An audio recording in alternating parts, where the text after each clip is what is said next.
WWA will be, they will be celebrating their 30th anniversary in 2014. It was started in the Milwaukee area by a couple of avid waterfowlers. They brought forward an organization for Wisconsin waterfowlers and really to evolve three parts: habitat restoration, education, youth and adult, and lastly is legislation. Through the help of the Department of Natural Resources and some instructors that helped us out a lot, we were able to put together a Learn to Hunt for waterfowl. Again, there wasn't a whole lot of optimism because there hadn't been one of these. It's really difficult. It's not like a turkey hunt where you know where the birds are. These are wild fowl that you don't know if they're there or not. The first hunt we had, the training in the hunt, I think we had maybe 5 or 6 youth. We've expanded now and we try to take at least 12 students each year, and it's growing. In fact, one of our students that we had the first year has come back and was a mentor, I think, the 3rd year we had it. So that's a great accomplishment as far as we're concerned. Tonight is the classroom portion of a Learn to Hunt, which is a program that was designed to basically promote and educate people in hunting. And the unique thing about Learn to Hunts is that they're species specific. So for example, tonight the kids here are learning about waterfowl hunting, primarily goose hunting along with ducks and so on. This particular group has a wait list. They run just a top-notch program, this Green Bay chapter of the WWA, and so they're only able to put so many kids through the program just based on, you know, they need to have quality mentors.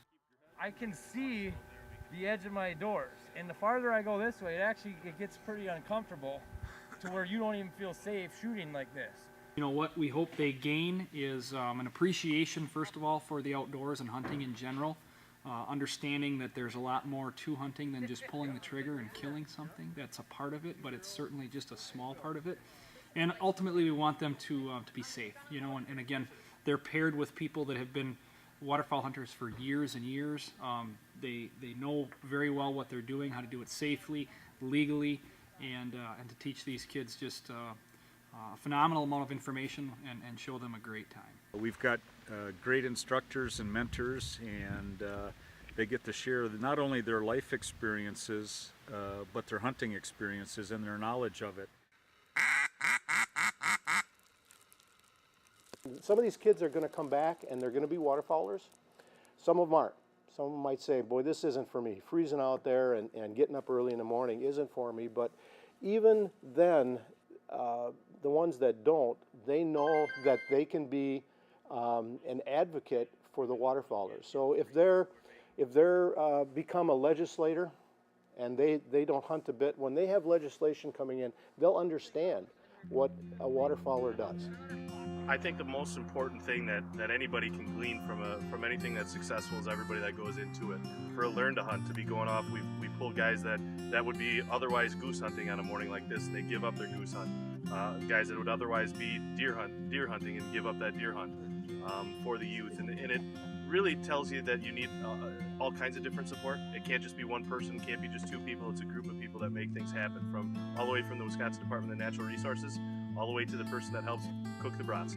Wisconsin Waterfowl relies on fundraising and the donations, and without that we couldn't put the Learn to Hunts on.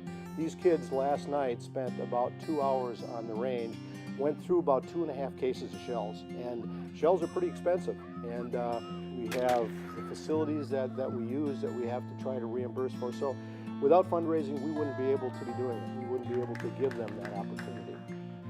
Likewise, the Green Bay chapter of Wisconsin Waterfowl is doing a lot with the habitat improvement at a property not very far away in Abrams. We're able to develop that for disabled use. We've got 3 disabled blinds out there now, entirely fundraised.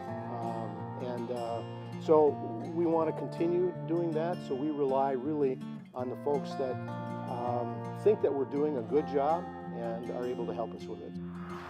put the stands out so handicap accessible person by themselves can come out to this property and utilize hunting blind without the aid of anyone else. This place is awesome. I got a buddy that's been in a wheelchair his entire life. I can't wait to bring him out here. I'm just getting him into hunting, so he'll love it.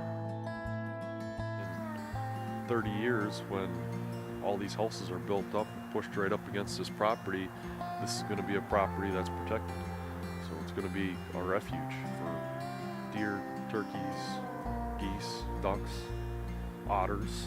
It'll be a spot for them to come. It'll never go away. I see us getting stronger and stronger as the years go by. We've got a great marquee location up in the Abrams project that everybody can see statewide. Anybody can benefit from that. I think we need to continue to educate about what Wisconsin waterfowl is, what our benefits are of being part of Wisconsin waterfowl, and what kind of needs that Wisconsin waterfowl needs to get to our final goal. And that's to kind of, I mean, we need to continue to support the duck population, the goose population, all the fowl that we work hard for. Donations are great. Physically helping is great. Being part of a chapter in your area is important. Just get involved at whatever you can do. If it's not monetary, if it's time, that anything and everything is important. The Wisconsin Waterfowl Association believes that the foundation of all sports is going to come through our youth and first-time hunters, whether they're female or male or young or old. So, you know, our mission in the Green Bay chapter certainly is to get as many people out as we can.